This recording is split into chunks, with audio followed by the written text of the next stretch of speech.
Welcome back to Chamber Exchange, the TV show. We'd like to thank our sponsors, Bank Hometown and St. Vincent Hospital. Right now with us, we have Kwasi Acheampong, who is the Executive Director of Our Bright Future. Kwasi, welcome. Thank you. Thank you for having me. Thank you for being here. So for the viewers who have not seen you on our show before, can you just tell us about Our Bright Future? Wow. Our Bright Future is a STEAM-based after-school program. And STEAM is? Science, technology, engineering, art, and obviously math. The kids are the smartest kids in the world. That's why I say maybe I'm a little biased. But my job is to put new things in front of them. So what I try to do, so robotics obviously the biggest things for us. We use vest kits where the kids, they start from building. And then obviously they can operate, in the robot as well. We have 3D printing where the kids are actually using, industrial softwares like Autodesk Fusion 360. And we have a new program called Cricket Club. It's one of the cooler things where kids design their own shirts. They take it into a point where they make it, there's a store where they can, learn entrepreneurship as well too, in that sense of it too. So yeah, they are, like I said, the smartest kids in the world. I just put things in front of them that's new where it gets them excited to, to learn in a sense, yeah. I'm going to have to come to the Cricket Club because I got a Cricut for Christmas and it's one of my favorite things to use. It's a great tool. They would teach you from start to finish. Oh, okay, great. Well, I'll be there. So this is for school-age children. Yes. Is it after school? After school, summer camp. And that's our main focus. Yeah. After school and summer camp? Yeah. All ages? All ages. So we have, it just depends which location. Summer is about 7 to 18. School year, I have kids from 3 all the way up to 18 as well. 3 years old? Yeah. Wow. So let's talk about your locations, where you're located. Yeah, so right now in Worcester, we rent from ACE, the ACE building on Gay Street, and we partner with WPI students from Fiji, Phi Gamma Delta. The students will come, so we have engineering students from there. The kids will come in and teach our kids, engineering, obviously, so the robotics, the 3D printing, they already know it, and they're just teaching our students in that sense of it. We partner with St. Joseph School in Webster, and we run their full after-school program. Same concept, they come in, they do their homework, and then we break into our STEAM programs. In the summertime, we partner with Nichols College. We run the full-on 5 weeks, Monday to Friday, 9 to 5 summer program there. And then the Boys and Girls Club of Webster Douglas, we run a couple of days there doing STEM programs for them too. Wow, so you are all over the place. Yes. That's amazing and so important for our young children, give them something to do after school. Absolutely. That's great. And they're using their minds. So some of your programming includes robotics, you said, 3D printing. You do some sports? Yes, we do sports, yep.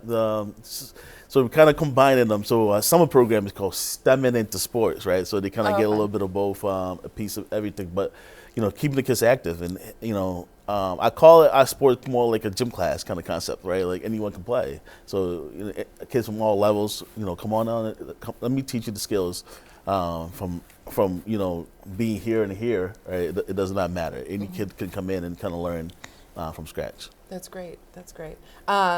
Financial literacy, yes, which is very important. Yes, that's a huge one. Partnering with Cornerstone Bank. Me and Todd Tolman talked about this. How do we make this work? And it's huge because we were the first ones to pilot that, and now it's taken off for them where they are in schools, which is huge, obviously for schools. But they came to our kids and kind of, learning budgeting. One of my favorite things is telling the kid, where's your career? And the kid will say, hey, I want to bartend. And then they say, okay, what kind of house and car do you want? And the kid is saying, I want, $1 million mansion. Or the job in the house does not match. They have to go back to drawing tables. Okay. You're a really good bartender. Right? So they understand, all right, this is how I need to budget. Yeah. My life to live how I want to live as well. Yeah. Which is, it's so important because I think that a lot of kids now see the influencers and social media and they think, I'm going to get rich that way and I'm going to have, having them kind of be grounded in, no, this is the real world. This is financial literacy. This is, I think the after school programs too. I mean, growing up, we always had after school programs and it taught us so much that we wouldn't normally learn in school. And so the fact that you provide these opportunities to the kids in the schools in different clubs is just really, really great. So also homework help, which is important. Yes. Arts and crafts, Arts and crafts, my yep, favorites. yep. And social emotional support. Social emotion. That was a big one for us. That Reliant Foundation helped us get pilot that off the ground. That's a huge one for us. Where, these kids come in from all different backgrounds. And they come in. We don't know what's going on until tragedy strikes, and then we panic and trying to figure it out. Yeah. What if we had the program already there? Right. Then, all right, so when it comes, we're not panicking. It's okay. How do we deal with this situation, right? So, some of these kids are amazing. They're just like any kid. I kind of put myself in the same shoes. I was a kid, low income housing. House wasn't so good, and then you come in, and I'm so shy, quiet, but inside, there's so much emotion going on. So it doesn't take much for a kid like that playing sports.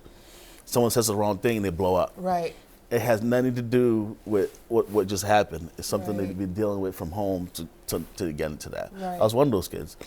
So from the outside looking in, you could say that kid is a bad kid. No, it's whatever he's dealing with to get to here.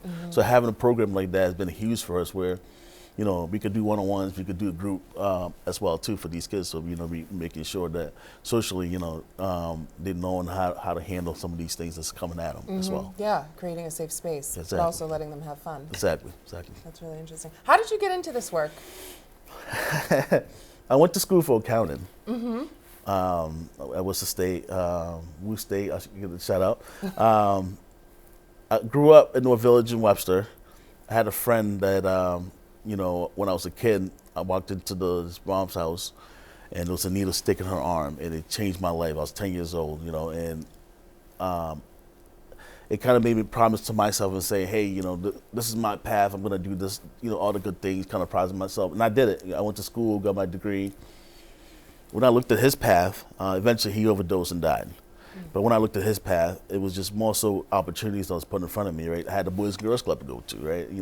My mentors, everyone that I had kind of led me to whatever. So when I wanted to start this, I wanted to kind of do the same thing. I looked at his path. If he had the same opportunities, he would have been fine, right? He just went on the wrong path. So how do we give kids, these opportunities? So right now, this is what I tell my kids that are 16, 17. I'm looking at them, it's like, how do we get you a job? Like, I have these partners that are donating to us that have jobs. How do we get them to these jobs? Being a mentor in that sense of it is, okay, where's the direction you want to go, and let's lead you to that as well too. That's what kind of happened to me. I want to kind of just tell these kids they could do that as well. That's all it is. How you're led. That's how I got into this, and it was something that I meant to just start on the side, and it kind of just it took over my life. That's why but it's rewarding. I don't want to change it for anything. So that's thank you. So we have a few more minutes. I just want to talk about your recent purchase of the Polish Club. Yes. This is very exciting. Historic building. They trusted us. They could have sold to anyone else, but they sold to us because they've been doing so much work in the community for so long, and kind of just passing the torch now, and we have to continue with that. Well, our goal, this is going to be our center. Our goal is to run our programs out of there. In Southbridge. In Southbridge. This is be in Southbridge. Surrounding town can come as well. It's not just Southbridge. Same thing, getting these kids ready for the workforce, right? So, like I said, having Autodesk Fusion 360, these kids are already doing industrial stuff already. Now, if they go into the work field and these softwares are already there, they already know how to use that software. So that's what we're trying to do, have programs for these kids where when they get there, they already know what to do. So that's the goal with the building. And it's a huge space. It's a huge space, yes. There's a huge hall up top where we want our community to come in, host events. So kind of helping out any way we can. Sweet 16s, whatever it is we can help our community with, we're willing to help them. The food part is another one, right? The food insecurity, right? We want to make sure we get in. Pantries out there for the kids, not just the kids in the community to come in and just saying, hey, if I need food, I can just go to the center there and get some food as well. Yeah. So what do you need from the community? What do you need from us to help you do this? This is a really big project. Obviously, we can't do this alone. We know that. We have some great help right now from our community, but we need more. We need more help to get to where we need to. So Cornerstone Bank won a huge founders that have been helping us as Great well. chamber member. Yes, absolutely. We have the local Sawbridge, Dexter, Dexter Inc., Dexter Russell Inc. I'm sorry, and then we have the High Dexter Foundation as well too. That's helping. Our local banks, Savers, and Sawbridge Credit Union, all helping. But Sawbridge is such a small town. We need a greater. So any banks around is reaching out. We need your help. Any foundations, we need your help. I think bringing this building to life would be huge for the community, and that's our goal is to get back to them, and to having that community support us would be huge for us. Well, I am so excited to see what it looks. You think it's going to be about 2 years?